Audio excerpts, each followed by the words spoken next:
Good morning, good evening, friends, everyone. It's a joy to welcome all of you who are present here and also those online for this conversation on the book launch of the book Decolonizing Diakonia, From Servanthood to Companionship by Reverend Dr. Hugh Cho and the late Reverend Yung Hee Park. My name is Manoj Kurian. I am the director of the Commission of the Churches on Health and Healing, which is part of the Life Justice and Peace Department. I will be moderating the session, but now before we begin, I request my colleague Gracia Violeta to give a word of prayer. Let us pray. Gracious God, we gather in gratitude for the birth of this work, a bold witness to the power of Diakonia, not as servitude, but as sacred companionship. May this book breathe life into theological reflection, not as distant theory, but as living truth, embodied in our relationships, our communities, and our shared struggles for justice. Let it awaken hearts, challenge systems, and inspire us to walk alongside one another with humility, courage, and love. Bless all who read, write, and live its message. Amen. Amen. Thank you very much, Gracia. Now I hand over to my colleague, Gloria Pua-Uyova, who is the program executive responsible for ecumenical diaconia, to give words of welcome on behalf of the World Council of Churches and to introduce the author. Good afternoon, good morning, everyone. On behalf of the leadership of the WCC, the Department of Life, Justice and Peace, the Commission on Climate Justice and Sustainable Development, and the Ecumenical Diaconia Reference Group, we welcome you to this important conversation. Decolonizing Diaconia, From Servanthood to Companionship, invite us to rethink one of Christianity's oldest practices, diaconia, asking what it means to serve in a world that no longer sees servitude as holy. Through theological, feminist, and postcolonial perspective, the authors reveal how traditional models of servanthood, often shaped by hierarchy and colonial power, can no longer express transformative mission. Instead, they propose companionship, walking alongside others, sharing the life and vulnerability, and building relationships grounded in mutuality and shared dignity. Today, we gather to reflect on these shifts, the challenges of creating a more justice-oriented model of diaconia, and how companionship can be embodied in our churches and communities today. That is the invitation we are placing today to reflect on the work of diaconia and what it embodies, what are the challenges we're facing, and we welcome you to join this conversation. Reverend Dr. Hugh Cho is Associate Professor and Director of United Church Formation and Studies at Vancouver School of Theology in Canada. His teaching and research focus on intercultural theology, decolonial mission practice, interfaith dialogue, and diaconia as companionship. An ordained minister of the United Church of Canada, he has been actively involved in ecumenical work through the World Council of Churches and other global networks.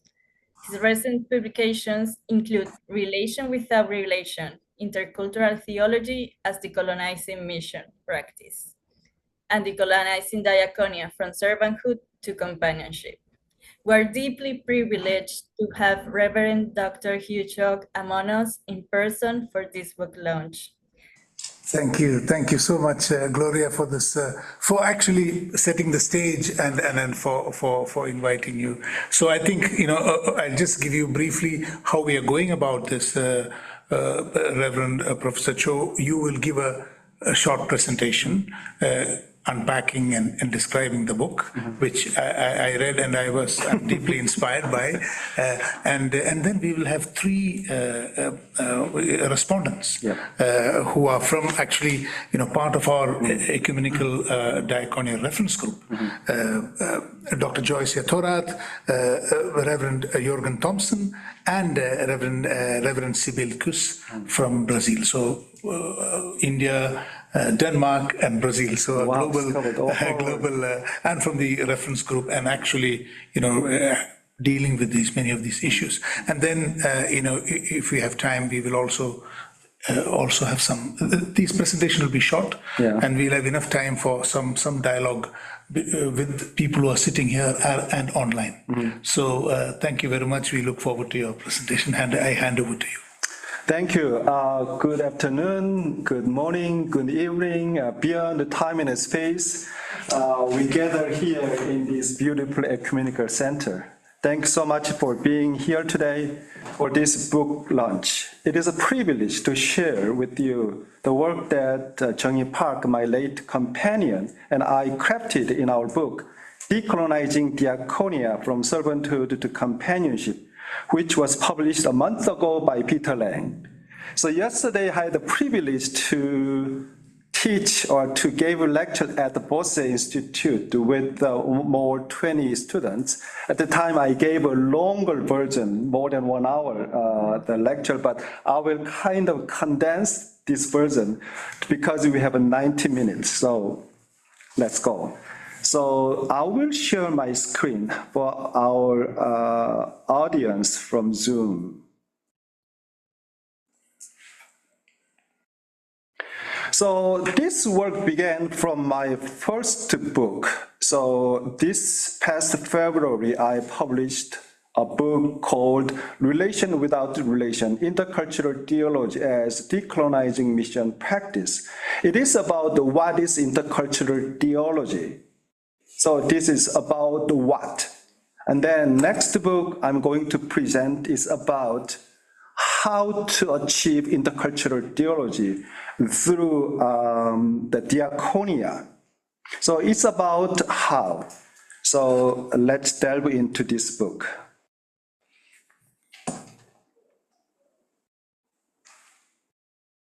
So before I begin, I'd like to invite you to take a moment for silent reflection. One word, servanthood. What images come to your mind?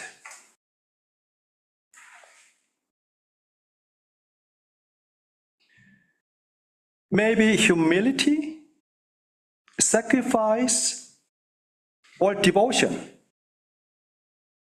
or hierarchy, invisibility, or expectations of obedience.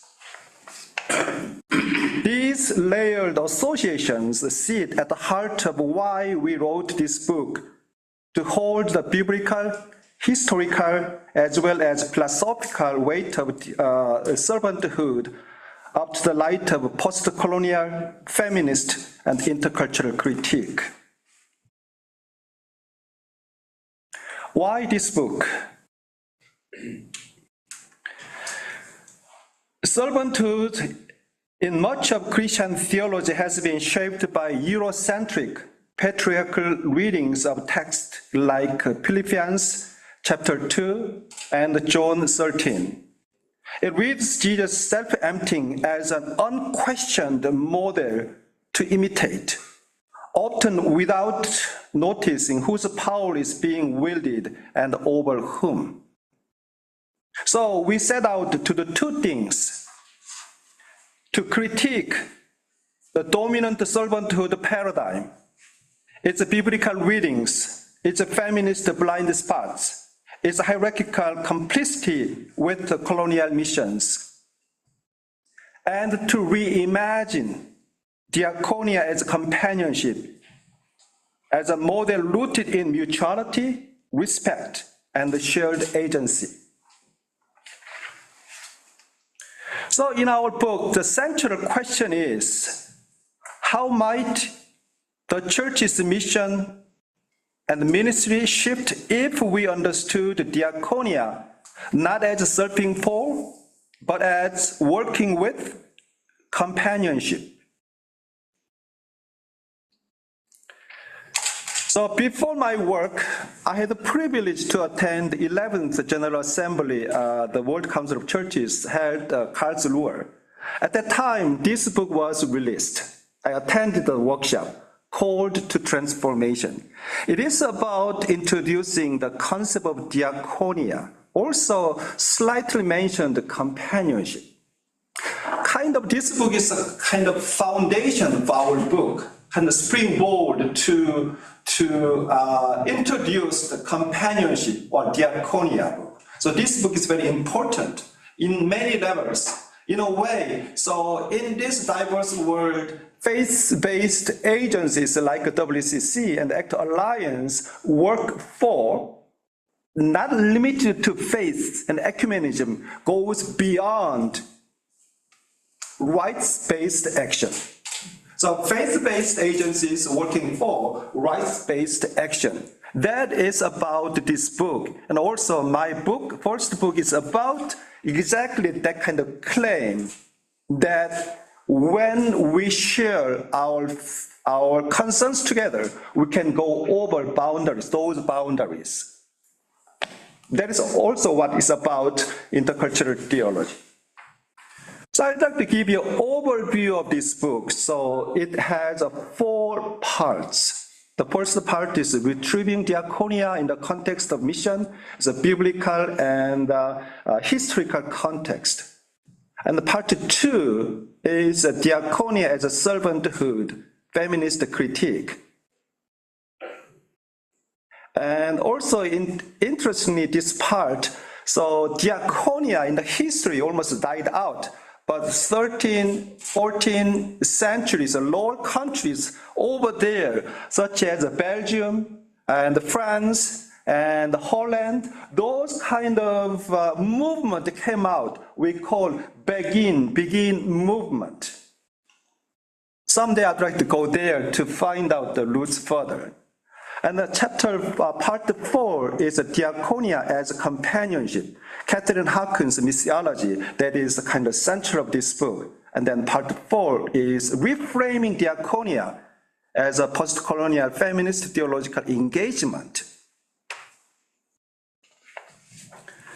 So let's think about the diakonia in Christian circles beyond the Bible.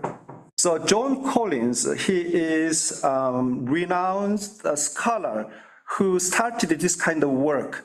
According to him, and we depend on his scholarship, and then the diakonia means the go-between.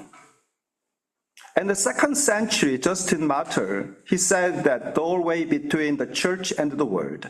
This concept is important because the church's relationship to the other, our society, how we connect each other. And the 4th century, John Chrysostom says that making heaven and earth, it's about the human work in doing God's mission. Even before we start to use God's mission, his kind of concept introduced God's mission by human, the work. But beyond Christian world, diakonia in ancient world, they used a very similar concept in between spaces or in between the work. So political messenger announcing a decree, a loyal servant fetching a person carrying a letter, inscriptions on official state career, and Plato said the philosophical model of divine intermediary. So in those concepts pointing to in-between space, in between the parties connecting to each other. However, in the Bible, those kind of understanding was misunderstood and misused. So what is diakonia then? So I'm giving 3 scriptures. First, Luke chapter 22, 27. A new understanding is attending to God's mission. Acts chapter 2, preaching the word, and Acts 11, participating in God's mission. If I kind of go over them, kind of gloss over the scriptures, but I will give you more like in detailed explanation, then we can get it. So Luke chapter 22, 27, in this part is translated as a service, but traditional understanding of diakonia is that who is being served is a people, but new understanding is to God. So Jesus' diakonia is carrying out God's mission, not just humble service to humans. It's about doing God's mission. And Acts chapter 6, 1-4, this is a very, very well-known scripture for diakonia. What is diakonia? I underlined the 3 words: distribution of food, kind of charitable work, and waiting on tables. This is kind of pronounced kind of understanding on diakonia, so it is understood as a service. And then serving, the last one. But this context is that this context is very interesting, that a community, as a Christian community grows, conflict emerges between Hellenist, Greek-speaking diaspora Jews and Hebrews, Aramaic-speaking locals. The complaint is that Hellenist widows are being neglected. Traditionally, this is read as origin of deaconate, with the 7 men appointed to serve food while the 12 focuses on preaching. Scholar Collins reframes it. Diakonia here refers not to food distribution, but to the mission of the word. Widows were excluded from proclamation because of cultural, linguistic barriers. The 7 chosen from among the Hellenists were empowered to ensure their community also received the word. This was not charity, but power sharing for the sake of a mission. God's mission expanded when marginalized were given voice and the leadership. And Acts 11, 29-30 and 12-25, this is very interesting. Also, this speaks about what the WCC is now doing. So during famine in Judea, the Antioch church decides to send diakonia to Jerusalem. Traditionally, this is read as a famine relief, sending food or money to the poor. But however, points out that the scholars point out, our book also points out that diakonia here means a mission task. Barnabas and Saul were not merely delivery men. They were representatives sent on a mission. This marks a turning point. Jerusalem, once the sole center of mission, now receives from Antioch, from the margins. This mission is no longer one-directional, centered to margins, but rather mutual, reciprocal. Diakonia is not just helping the needy, but actively participating in God's mission through shared responsibility between communities. This also speaks about the mission from the margins, not from Jerusalem to Antioch, but Antioch to Jerusalem.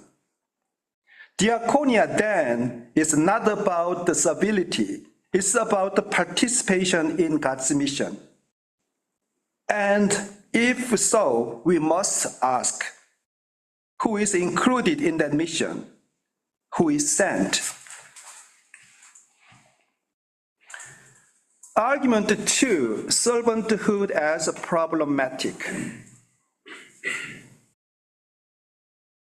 First major claim is that traditional servanthood theology too often perpetuates power over. Rooted in sacrificial language of Eurocentric patriarchal theologians, it tends to locate agency and authority exclusively in the servant leader, who remains in control of who receives service. It subtly enshrines the dynamic of a power for and risks sliding into power over. Feminist critique makes this clear. If woman's domestic labor becomes a metaphor for discipleship, then real women's voices and the leadership are sidelined. If the poor are merely recipients of charity, they are never partners in shaping mission. Key argument 3, power with. Theologian Dawn Northward, she emphasized mutuality as ethical norm in mission.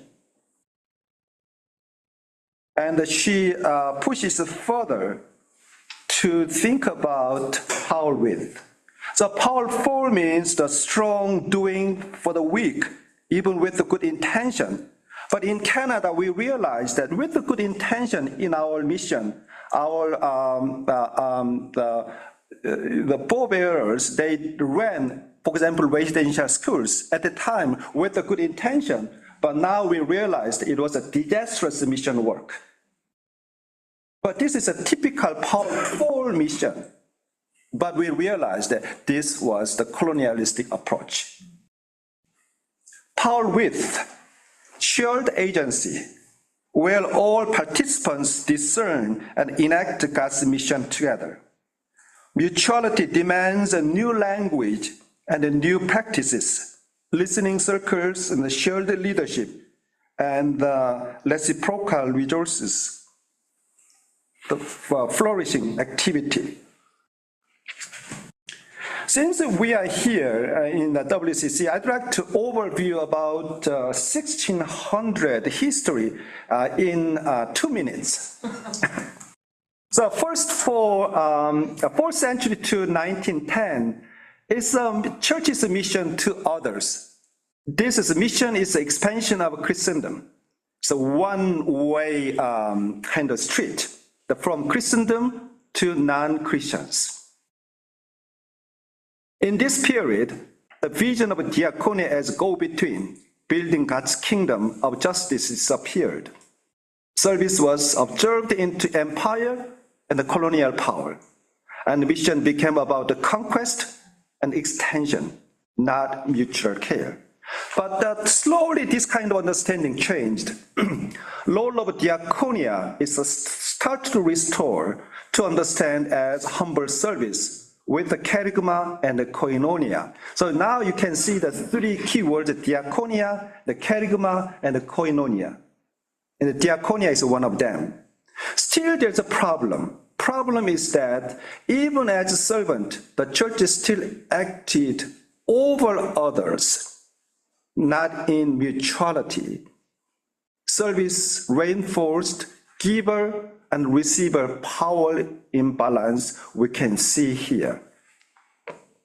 But from 1960s, we see the time start to change.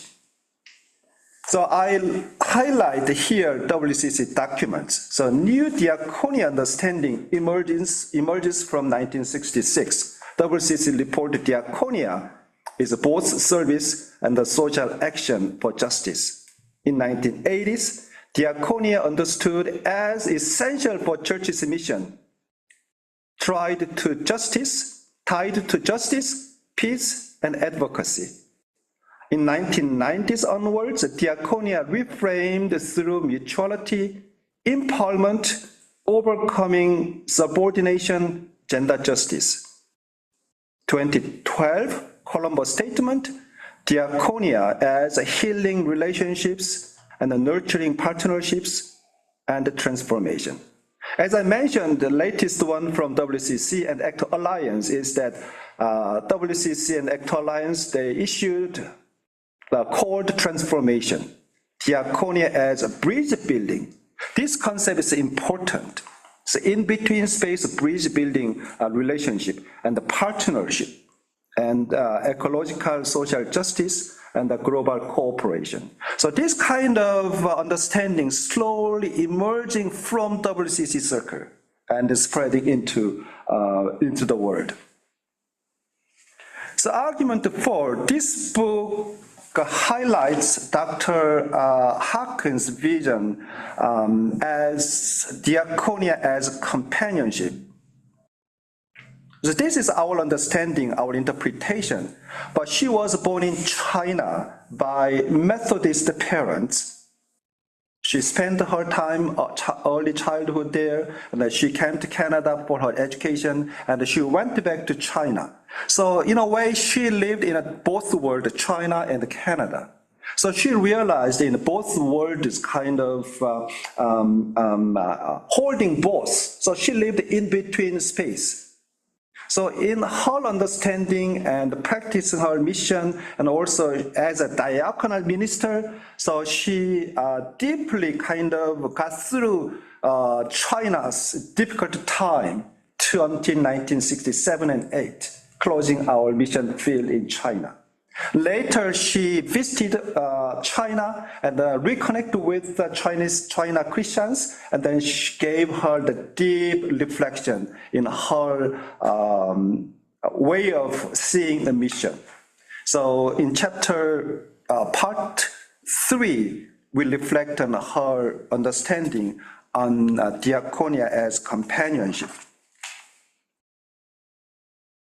So in her vision, mission as problematic and mutual obedience, but Catherine Harkins' intercultural both and theology offers a model of companionship. Then, why companionship matters? I will give you 4 reasons.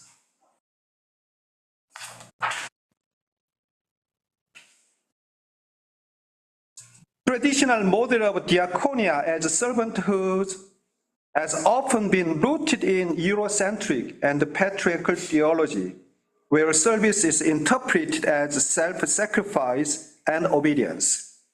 This reinforces a powerful dynamic. I'm working for others, where one acts on behalf of the other, often with implicit superiority.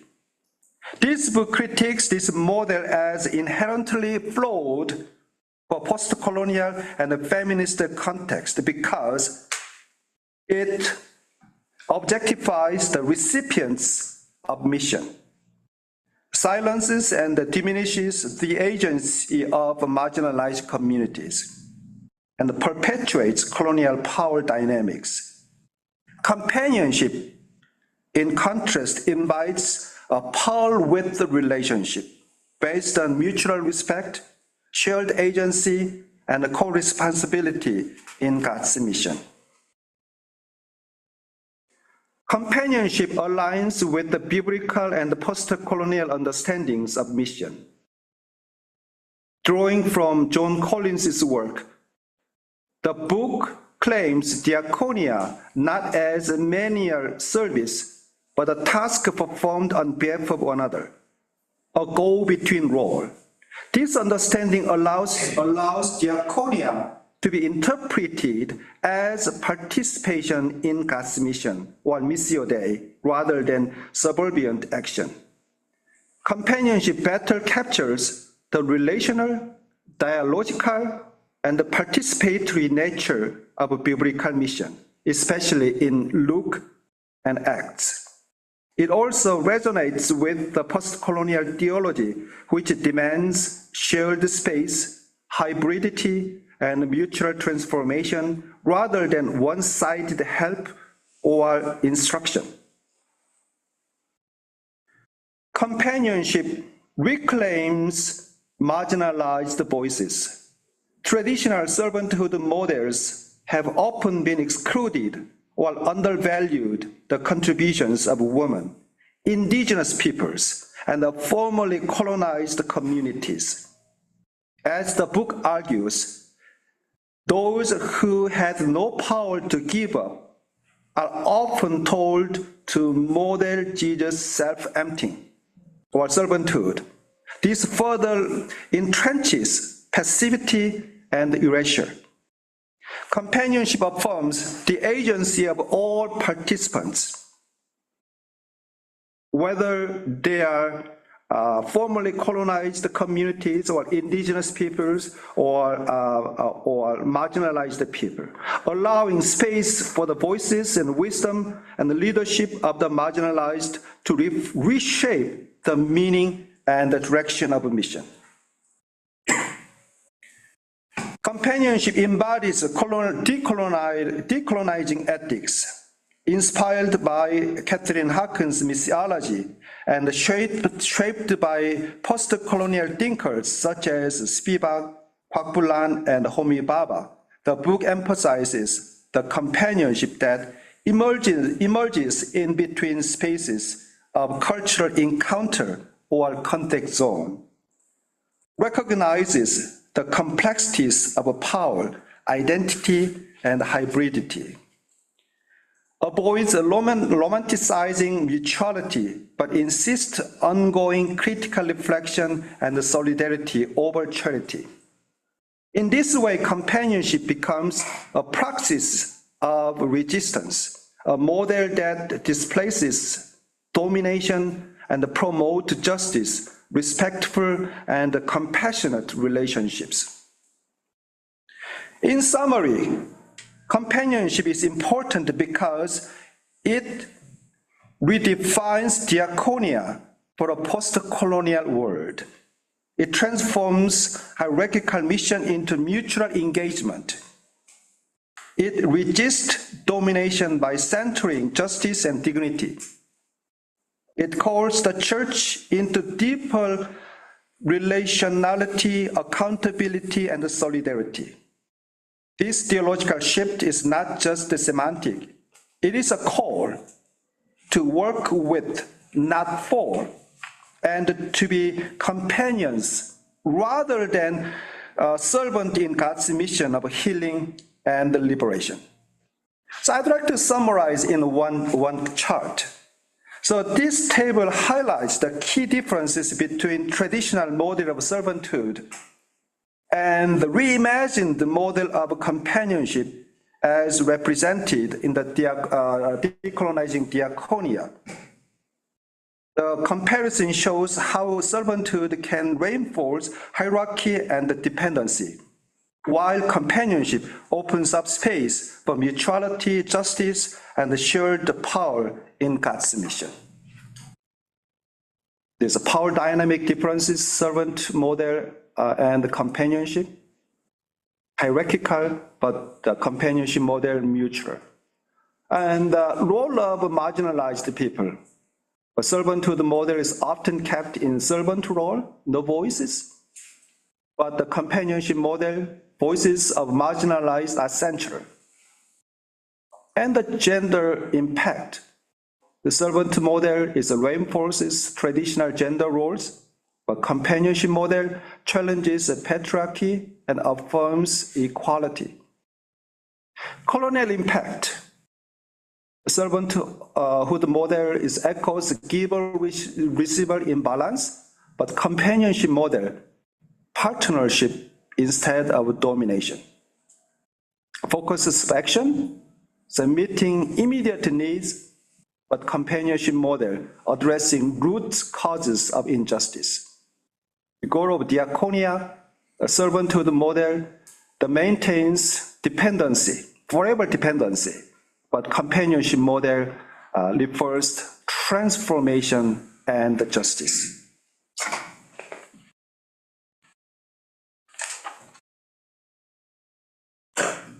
So our book has implications of decolonization, so critique colonial structures in theology, and the companionship reclaims silenced voices and fosters solidarity. So in conclusion, servanthood as traditionally conceived can reinforce power imbalance. Diakonia properly retrieved is God's commissioned mission, not subjugation. Mutuality shifts us from powerful to power with. And companionship, as shaped by Dr. Harkin and the post-colonial critique, offers a decolonial model of mission. So this is my question and this book question to you. How might we work with rather than serve for? Where can we relinquish the need to help and instead become companions in God's ongoing mission? Thank you. Thank you very much, Reverend Professor Cho. Thank you so much for this very succinct presentation. And of course, the book is so rich, and you are able to, coming from the author, and you have dealt on it, and it is so refreshing to hear, connecting up all the, the historical, but also how it evolved. And you are telling me that you have worked with the late author for 10 years, and now it's 15 years in the making.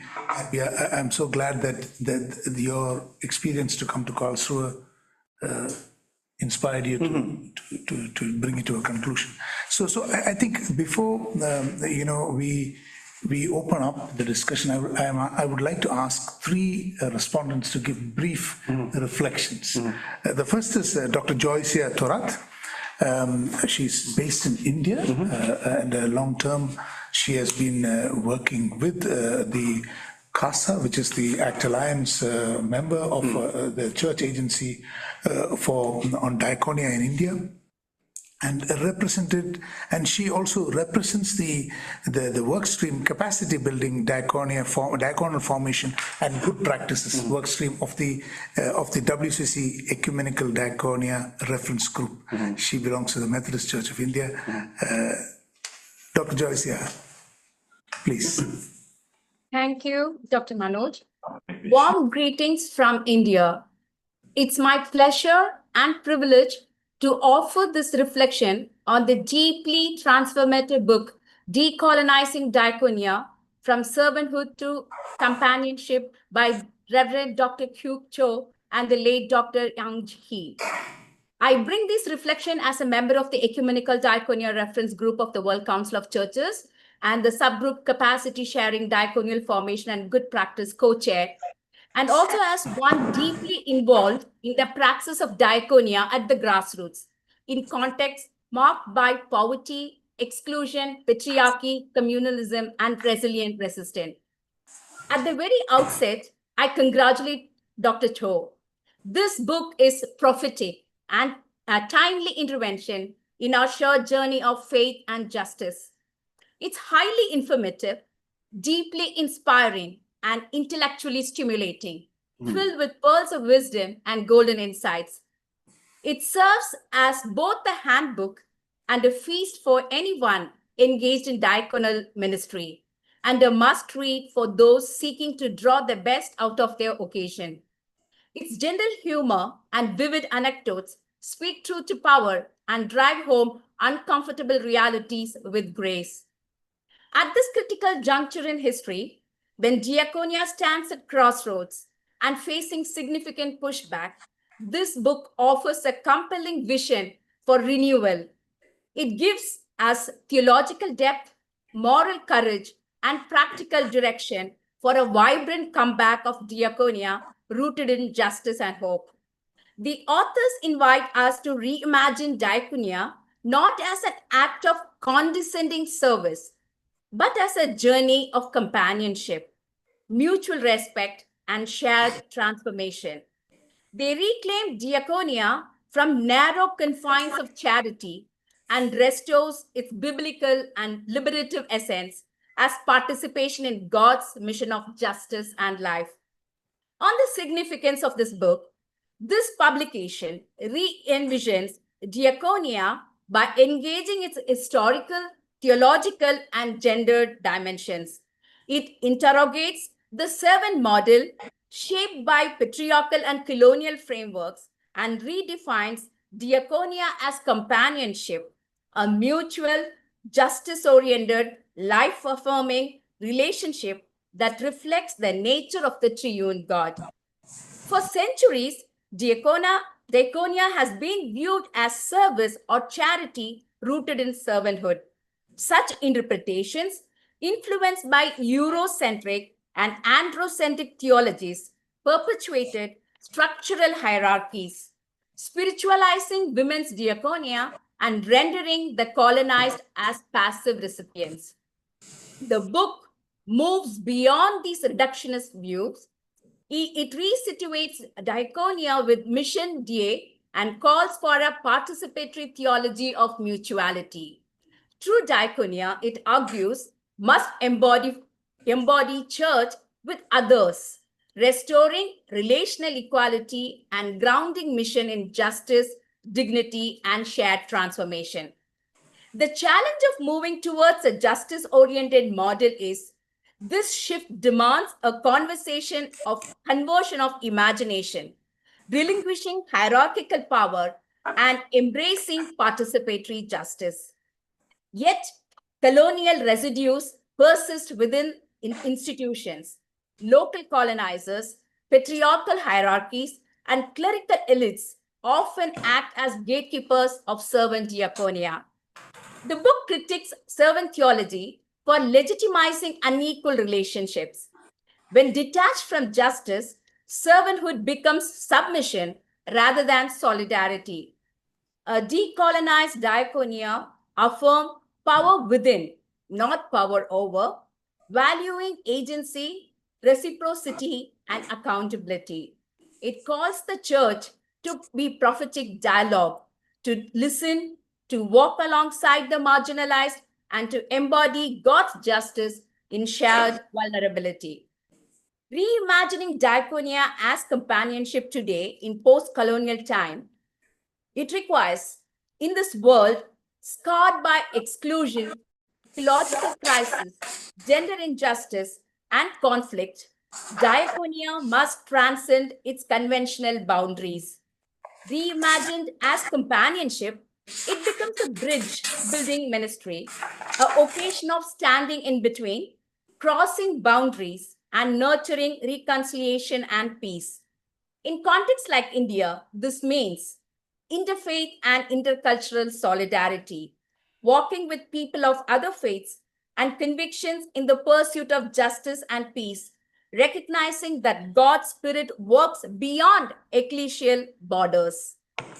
Intersectionality and inclusivity is important, acknowledging that injustices of gender, caste, class, and ecology are interlinked and demand integrated, equitable responses. It also requires a transformative praxis, moving beyond relief to engage systems of power, advocate for structural change, and promote empowerment as participation in God's mission. Thus, diaconia as companionship is both ecumenical and public. The church's mode of being in and with the world, witnessing to God's reign where love, justice, and mutuality prevail. To conclude, as a feminist reader, I find the book's critique of servant theology profoundly liberating. It reminds us that the kingdom of God is not an empire built on sacrifice from below, but a community where the least flourish and all are companion in God's mission. This book is an invitation to conversion of structures, of imagination, and of spirit. It calls us to dismantle hierarchies of service and to build communities of companionship. Reimagined thus, diaconia becomes a shared pilgrimage of justice, peace, and reconciliation. As a Jesus feminist, I applaud this work for courageously dismantling patriarchal and colonial frameworks within diaconia. It is timely and transformative and calls to reground our faith in God's mission of life for all. Thank you. Thank you so much, Dr. Joycia, for your profound response, especially as a diaconal worker and as representing the voices from the margins, and especially from in the context in India, where as women and also representing Christian voice, where you really are experiencing the realities of being in the margins. Now I invite Reverend Jürgen Thompson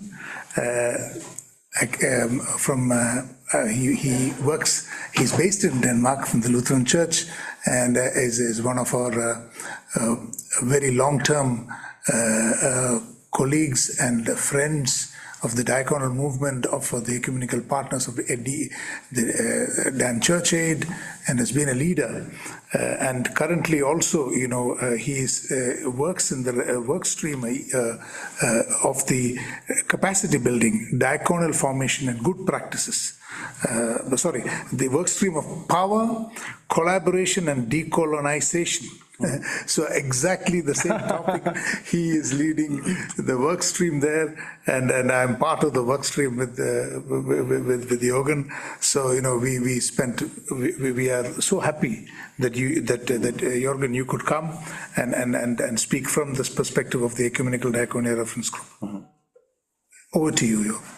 Thank you so much indeed, Dr. Manoj Kurian, and thank you indeed for this opportunity to first of all read and now offer a few reflections on this fantastic book. I would like to try to focus, because none of us can do justice to the whole book, but maybe just three perspectives. The way the book is self-critical of us as church, the interdisciplinary character of the book, and how it engages with storytelling, culture, and art. First of all, I think the book, rightly so, highlights the call to transformation or ecumenical diaconia document, the one that I hope all in the audience is familiar with. And how this book articulates the new concept of diaconia by a church with others rather than for others, a church in companionship rather than in stewardship.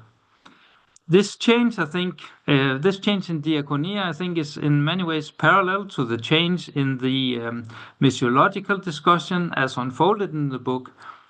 The change around the missio Dei, which says God's primary relationship is to the world. And it is to the world and not the church that the primary focus of God's plan is directed.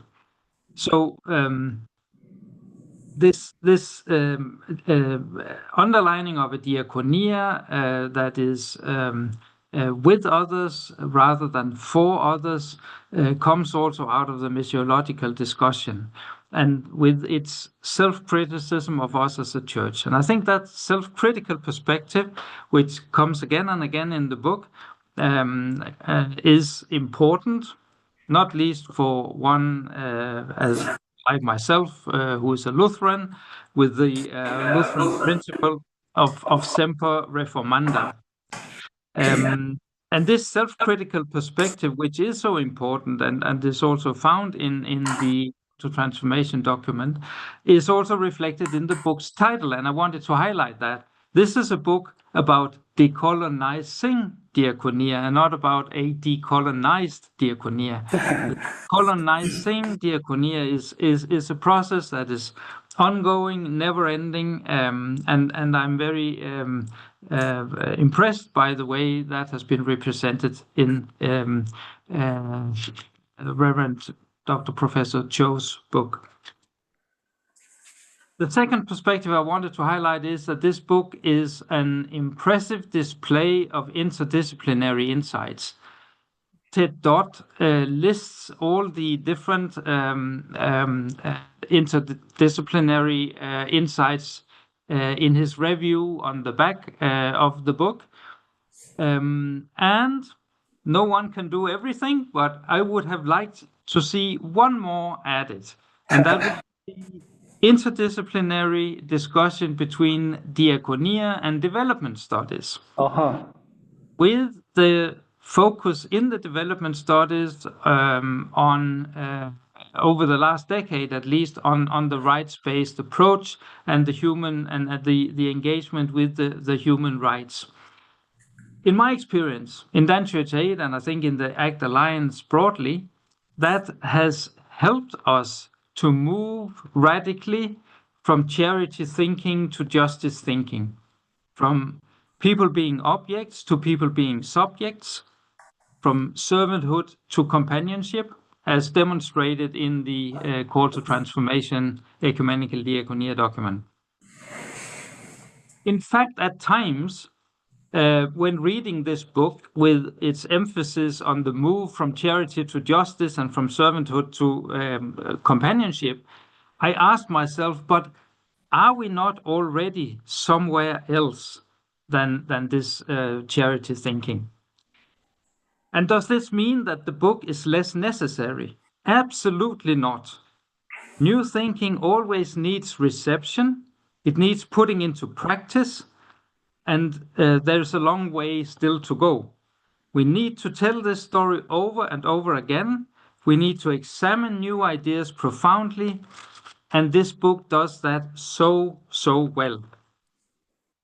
Lastly, if I may conclude with my third point, I'm impressed by the way the book engages with storytelling, culture, and art.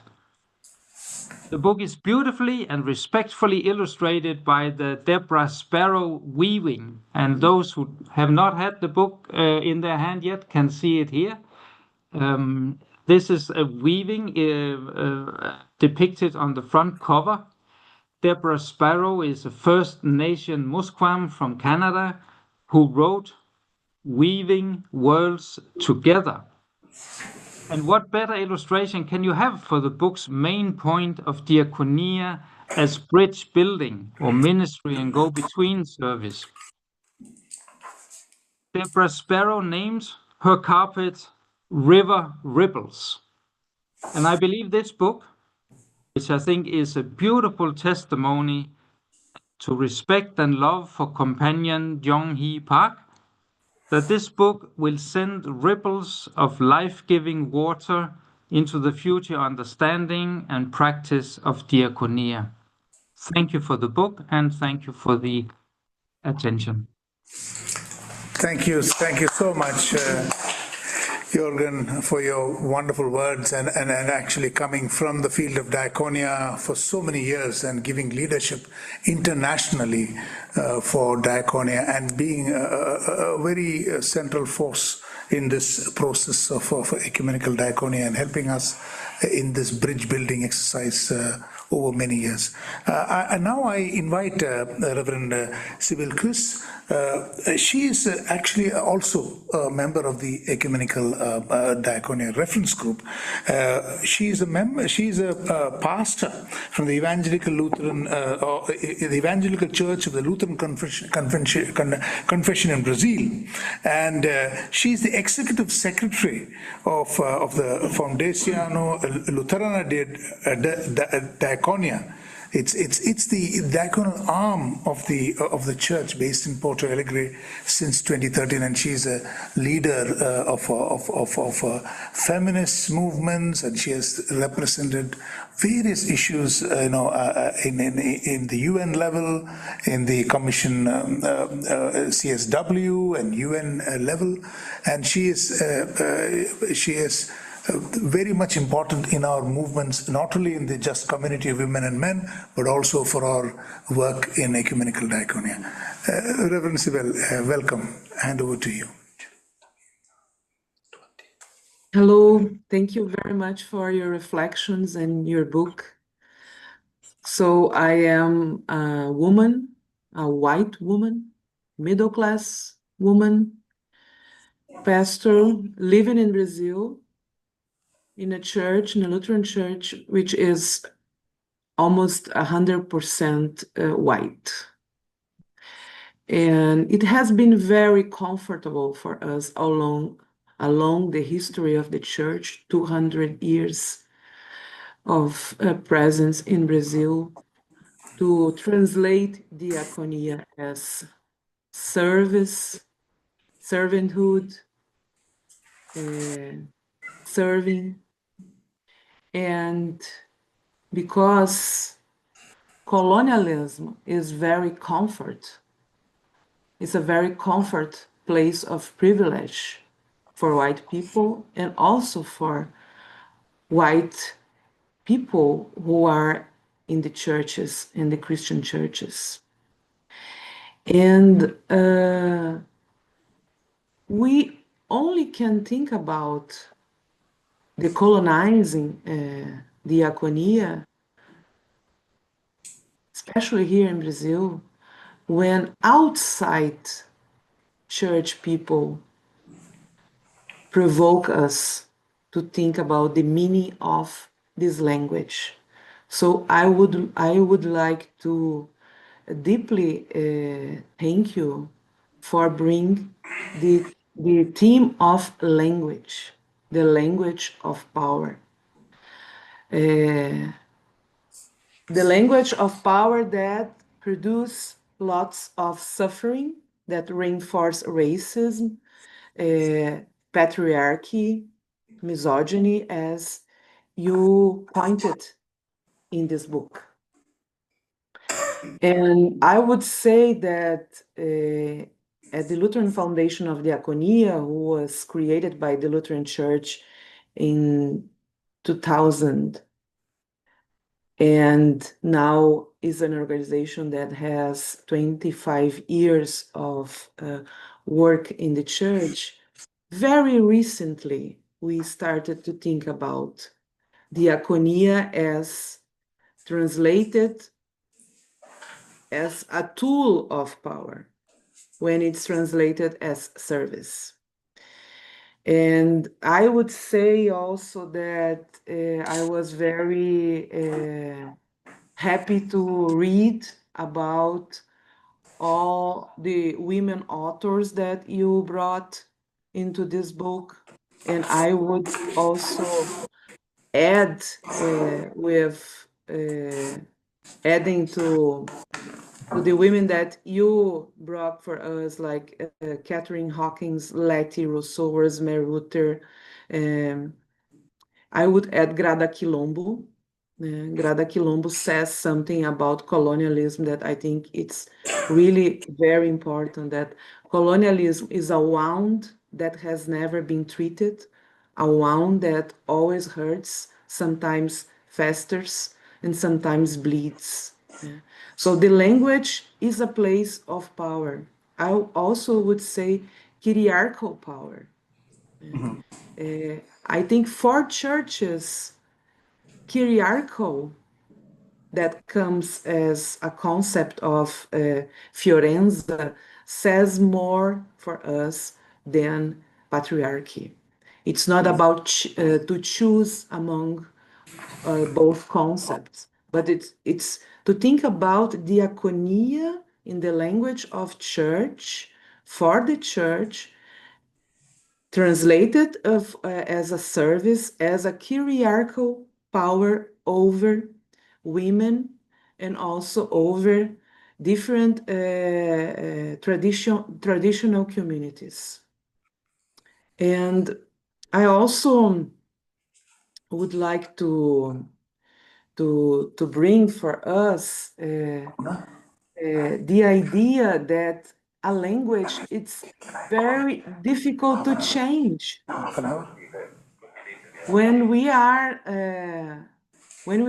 at the community base and we ask for people to share what they think that diaconia means, from our experience working with workshops in the church, people will say almost 100% that is service.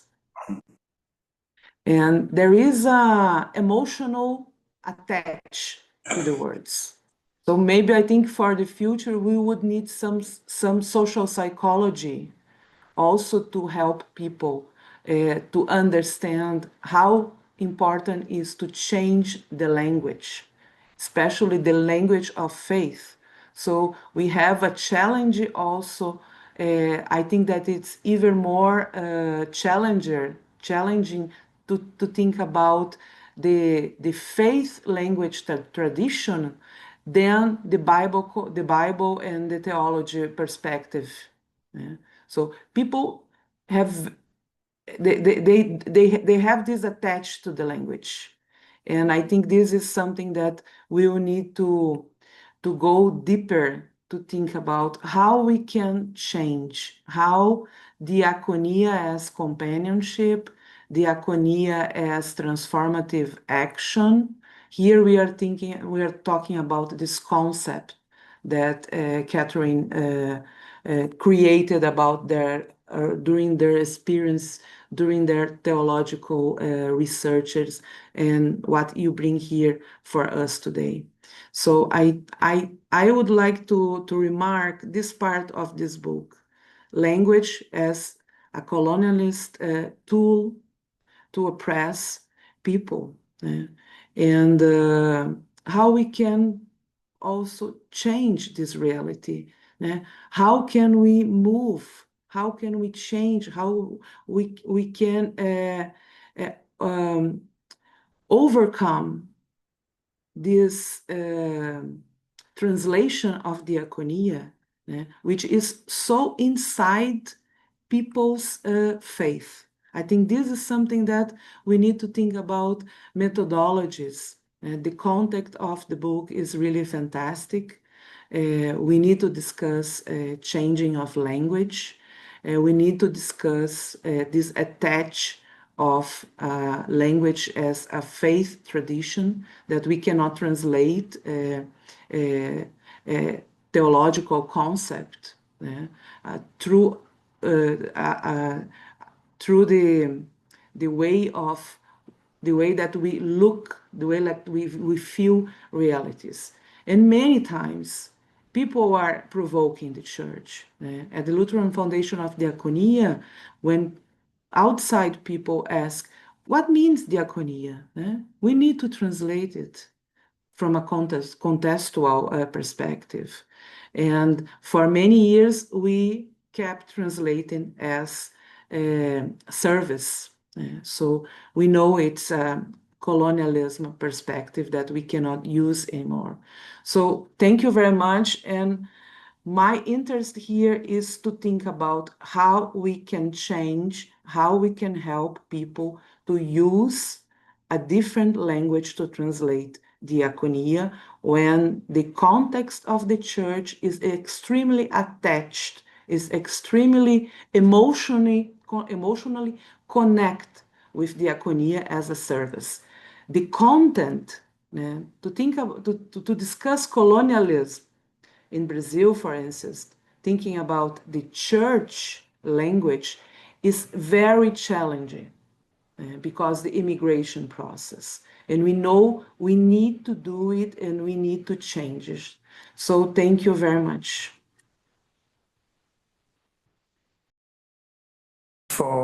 To all the respondents and Reverend Sibyl, especially for your insights, deep insights as well. Let's give a hand of applause to all the three. Thank you so much. Now we can open the floor for discussion. Before that, can I give the short kind of response to three speakers? Yes. Thanks so much for your insightful comments on the book. So deeply moved by your comments and your questions and your insight. First of all, Dr. Joycia, so that's right. So the first comment and the second comment was Jorgen Thompson is very similar. So God goes beyond our boundaries, actually. We draw the boundary. And then this work should go beyond the boundaries. And also that is also related to Sibyl's her work that is our language kind of draw our boundaries. So I will kind of respond one by one briefly. So I'd like to give an example. So when I, as a Central Committee member, I attended the second Central Committee meeting in Johannesburg, 2 months ago. At the time, we embarked a decade for environmental justice action. So this action can be done by only church folks. This is beyond the church circle. We should work with the environmentalist or a humanist, the secularist, and the church folks. We work together, all together. Already our work goes beyond our boundary. When you go up our boundary, and we are kind of confined within. But for this, in my first book, I developed my methodology and also started from United Church of Canada in 1966, that from now on, we need to work not kind of based on faith, common faith, but because we share our concerns together. So when we share our concerns together, we can go beyond our boundaries. That is about 2022 called transformation. Jorgen Thomas is talking. So this Diakonia with intersection with the development. So this model is that, as I said, faith-based agencies work for rights-based action. Then we can go over our boundaries while keeping our own faith. And based on concerns and problems, we go over to meet the needs. And then in that moment, there is interfaith dialogue. In that moment, our humanity is shared. In that moment, we are thinking about our humanity together. Also, Sibel's question is right, that philosopher Martin Heidegger said, language is our house of being. So language matters because the language reflects our imagination. So that the traditional understanding of servanthood as companionship, the servanthood, diakonia as servanthood to companionship is not easy. But because it's not easy, because it sounds humble. The word servanthood is often praised as Christian humility. Be like Jesus, serve others. But in practice, it usually means that some people always get to lead, and while others are told, serve quietly. There's a catch is there. In that beautiful language, very humble, sometimes romantic, but there is a catch that that language reinforces hierarchical relationships. Thank you. Thank you so much, Professor. There are a few comments that have come from the online, and then we will go into the into our audience here. Gloria, I just connected now, so if there are some other questions that came in earlier, please raise these questions. But the ones that I see from Teresa Joseph says that Victor Turner speaks of liminality, margin, etc. Do you think that a look at diakonia as companionship from Victor Turner's liminality can further enhance our ongoing dialogue on diakonia as companionship? So Tony Addy adds liminality is a very important word for the relationship between people, that we do not make pre-assumptions about the other. Yeah, absolutely. So Canadian philosopher, world-renowned philosopher Charles Taylor said, now we are living in secular age, which means in the past, religion and Christianity was default. Now it is a choice among many choices. So this speaks about we are living in not the linear, liminality kind of age, that everything is kind of in a one room, that there's no kind of clear progress. We are moving A to B, but we are living in here with so many choices. Christianity is one of them, not the default. Again, that is a choice. That is we are living in. So in this situation and the context, lots of pressures, and we are contested by many other choices. So in this era, many people say that I'm not religious but spiritual. They are practicing many ways of enticing their kind of life. We are contesting with them. But in this context, what is church's role and what is our mission? That is critically important. And in that context, my work and our work, Decolonizing Diakonia, can help. That is not about the servanthood, but companionship. We are working with, Decade for Environmental Justice Action with environmentalists. They may not go to church, but we can work with them, and a humanist, and then also other faith traditions. We can talk about the crisis we are facing now. We have one more question from Marcy Gibson. Who are the intended audience of this book? Are you speaking to Diakonia about how to change itself, or ways for the wider church to see Diakonia more effectively? So there are two layers. Diakonia as an order, also Diakonia as a concept of mission. The two layers, but this book kind of targeting both actually. But more likely, second one, Diakonia as a model of mission. I'm not talking about the Diakonia as an order. But in the United Church of Canada, we have a Diakonia as an order. But other countries, in Germany, it's not order, way of doing, connecting with society. So many countries and many parts of the world and many parts of denominations practice different way. In my denomination is order, but other part of the world is kind of a way of doing mission. But the intended the reader is that kind of academia, and this is a highly scholarly book actually. Academia and also practicing ministry in order or in mission. But my intention is that in the future I will be writing more accessible book. But my two books are very, very scholarly book.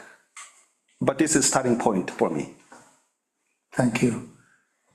There was a comment from Joy saying that we have to keep in mind that many from the global south working in Diakonia and the global north are often treated as servants and continue to face forms of colonial oppression and racism. I guess it's a comment. The two questions that came from Seong Kim is first about power. Do we really need to keep using the word itself? It seems to carry traces of the domination we are trying to move beyond. Second, you want to ask the first one, answer the first one, there's one more question, or shall I read both? Yeah. Second, about the phrase, the voices of the marginalized are central. Doesn't central risk creating another kind of center and margin? Is there a way to speak of inclusion without recentering anyone? So about the power. So yesterday when I delivered my lecture at BOSE to students, so power analysis is important, not only in church or beyond, also reading the Bible. So I will give an example. So very well-known parable, Good Samaritan story. Everybody knows this story. And then when I asked who is the hero, or who is the other, many people may say that Good Samaritan. But we see and we are trained, also we are encouraged to see the story from Good Samaritan, good behavior. But how about we read and we imagine and we understand the story from different perspective, from the ditch, the man thrown in the ditch. When we read this story, we totally forget about the person who are in the ditch. That's not important person, troublemaker. But when we read the Good Samaritan story from the ditch, because of the person who thrown in the ditch, we know what's going on. He's a whistleblower. He's telling or she's telling about in our society. Without the person thrown into the ditch, we don't know about this story. There's no story about Good Samaritan. From the ditch, we are invited to see this story clearly. And then also we need to analyze the power. I will give you one more example. We know feeding 5,000 people, and we know the disciples and then also Jesus' miracle. How about we see this story differently? Who brought the lunchbox? Based on Luke, a boy. Then who prepared the lunchbox? Mom. Did they include it in 5,000 people? No.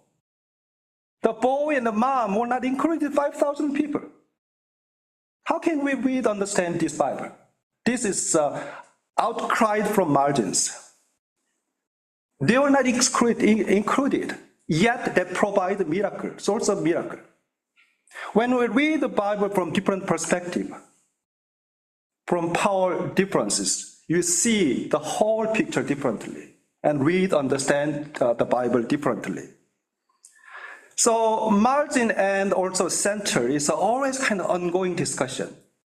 But we are living in the changing landscape, which means 1910, world Christianity composed more than 80% Europe and North America. It was Edinburgh Conference. And 100 years later, 2010, less than 40%. A shifting landscape, shifting power. Global South people coming to Global North. For me, Global East to Global North. We are living here. We're doing our ministry. Also, my neighbor is not necessarily Christian, and the Jews or Muslims, working and living side by side. And their kind of population growth is remarkable. So in this kind of changing landscape, what is the center, where is the center, and where is the margin? Kind of in the old paradigm. Not anymore there's a center. In the past, the Europe and North America center, not anymore. Global South is now center, and the Global East is now center. And also, there is not anymore kind of right description because the people are coming to North and the North to South, intermingled. So question is how to decenter the center. That is important. That starts from the power analysis and how to practice companionship. Thank you. There are more questions coming online, but I would offer the opportunity for colleagues in the room to raise some questions. Are there any? Feel free. Masiva. So thank you, Dr. Cho, for your work. You want to come here? Just come to the center. It's okay. Come. It's okay. I think they can hear me online. So it's unfortunately I haven't had the time to read the whole book. So I will comment with at least part of what you have said and part of the pages that I did manage to read.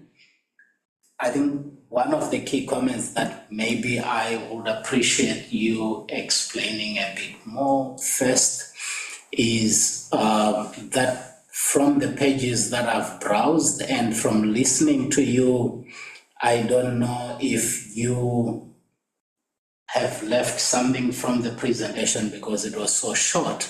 What I'm not seeing is what I normally call the human factor. The human factor is infused into everything that we do. We can have a brilliant policy on the desk, but until we begin to see how the human factor influences the implementation of that policy, the policy can be great. And so I'm not too sure if in this book you also analyze the concept of servanthood on its own and how it comes out once the human factor is brought in. And whether in jumping to companionship without addressing the human factor that might have made servanthood unattractive, we might end up in exactly where we are with servanthood today, but now under companionship. Because companionship sounds great, but do we have the people that can make companionship be great instead of simply sounding great? Which I feel servanthood as a concept is brilliant. I cannot imagine of any kind of work that deserves the tag of Diakonia and the work that our mothers do. It's the greatest service that anybody can imagine. And if we think that servanthood and we think that's bad for Diakonia to be associated with this, then maybe we are not appreciating the kind of selfless service that mothers invest in their families. And I'm not too sure that just jumping from servanthood to companionship without focusing on how we, the practitioners, have soiled these concepts into things that we don't like. And I also see, and I like it, particularly the fact that in your idea of decolonizing Diakonia, you see Diakonia shifting back to mission. It has always been part of mission. But today, I'm not too sure. I would love to hear responses from practitioners, current diaconal service practitioners, who are trying so hard to disengage and disconnect with mission because of a good reason. Mission has its own history of being abused. Again, the human factor. So I'm wondering if within this book or maybe in an upcoming project, you might want to really consider how the human factor, at the end of it all, once we have developed all of these concepts, we'll still need to come back to asking ourselves, are we the right people to do this? Do we even have the right people to bring the idea of companionship that you've put on paper into my village, into your village, into your town? Because until it's being lived, then we might still end up with brilliant concepts, but that continue to advance and engender the imbalances that we continue to witness. So there are other issues, but this, for me, I think this idea of the human factor is one that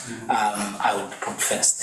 Thank you. So I will respond to the later one first. So I had the privilege to attend the Diakonia World Federation in July in Tanzania. So about 300 people gathered, mainly practitioners and also older people. And one phrase I learned from them is that without the Diakonia, there is no church. Without the Diakonia, there is no church. Mainly, those phrases came from practitioners. They are kind of connecting, or they are doing church's work. Not necessarily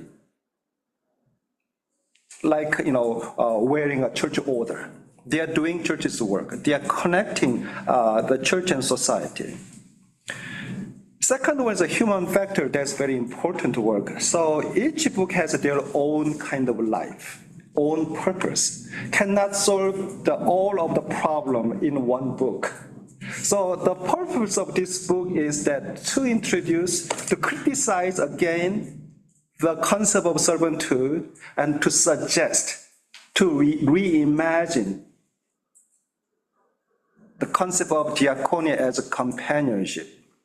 Probably later work would be kind of analyzing those things, how to concretely go into to the practice. So I thought about this one. Since Diakonia World Federation, their gathering opened my eyes. Again, from ordered, from the practitioner work, so different ways of doing or practicing diakonia. So that my thinking at this point is that we can team up with many people, other countries, and other way of practicing. Then we can collect data and collect their stories, and we can produce a book. But at this point, it's a paradigm shift. That is what I wanted to do. The paradigm means a way of seeing. That is enough for this book. From servanthood to companionship, paradigm shift. There's one comment on Tony Eddy. He was saying that he's working on Diakonia as seeking conviviality, seeking the togetherness, and also having critique of economic and political oppression inequality as they obstruct or even prevent life together. So what is your... So my first book is, interestingly, one of the key words is convivencia, which means living together or co-dwelling. That is a key word for this one. Based on that kind of concept, I developed mutuality, or specifically, I called my the frame or my way of doing interface dialogue is that altruistic model, the other-centered kind of interface dialogue. So convivencia is a key word for me in my work, from first book to this one. So conviviality or convivencia or co-dwelling or mutual dwelling or coexistence is exactly talking about this book, not necessarily kind of pointing or lifting up those words, but in kind of undercurrent in this book. Or from first book, yeah. So yesterday I had a good conversation with Benjamin Simon. He learned from Dr. Sundar Meyer, and his work is this one. And I exactly quoted from Dr. Sundar Meyer, the Professor Simon's professor's work. Yeah, that is in my work, yeah, here. There's a comment from Agnes. She says, I'm happy of the content of the presentation, and I very much agree. A doubt I have is about admitting, being aware of, and taking the consequences of one's privilege. As a deacon, where I am, I have so much more power and privilege in relation to the companions coming to our church.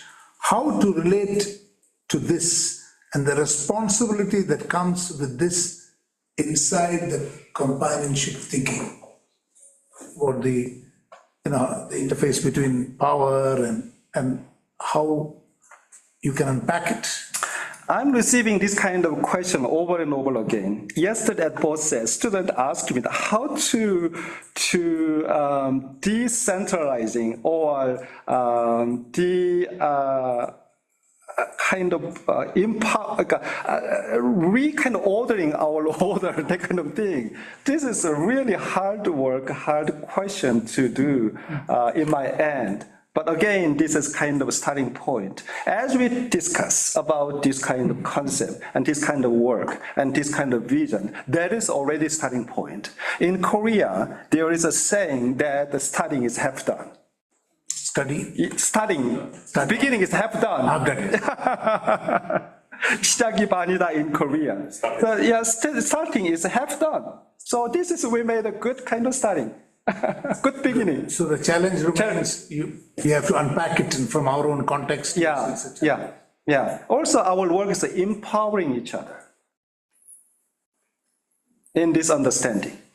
Yeah. Joseph has from Yogyakarta in Indonesia has two questions. How do you understand and formulate Diakonia's work with others from the interreligious perspective of mission, which is mission with people from other faiths and other religions? And the second is, you do not discuss yet about mission with environment from the ecological perspective. So how do you formulate or understand mission from the ecological perspective?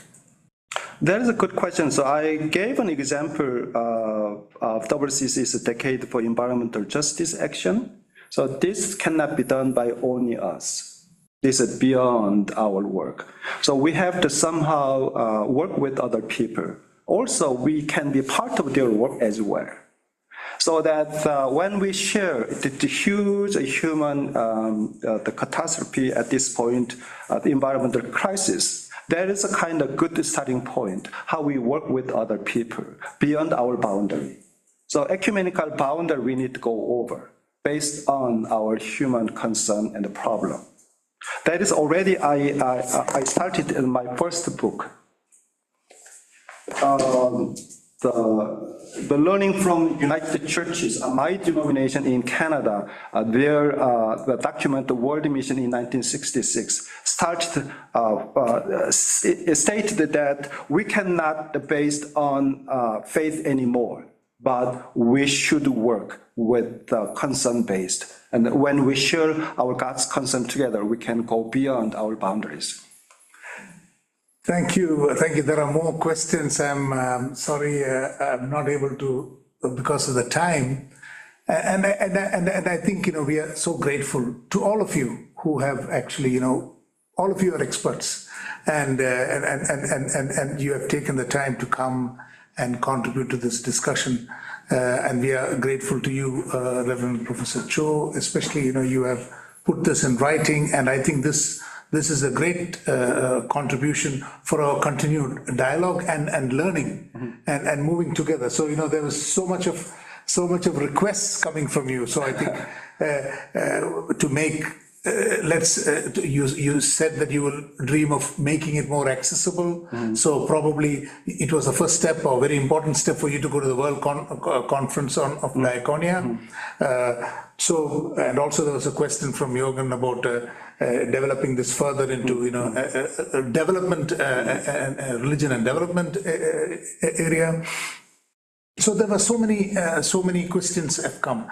I would also, as a personal perspective, I would also, like you to reflect, also connecting up the discussion to the Hebrew Bible of the concept of avodha and the Diakonia from the Bible that Jesus read, and also, I think between the Constantine and the 19th century, there were many marginalized small Christian communities all over the world.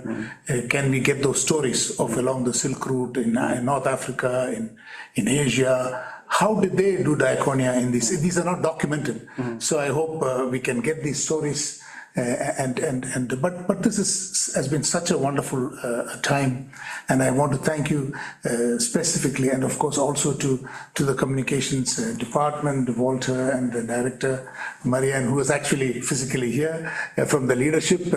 Thank you so much, and Gloria, our program executive responsible for Ecumenical Diakonia. So though she has been here, she's not physically here, but she has been the person who has actually organized everything, and I'm just facilitating. And thank you, Professor, so much for your time, and I hope we can continue this dialogue in a dynamic way. Thank you, friends. So thanks so much for WCC to host the book launch for all of us. I'm so privileged and deeply honored. Thank you. And we have our ecumenical, the reference book on Ecumenical Diakonia. They're all there. Thank you so much, colleagues, for your leadership, also for giving comments and contributing.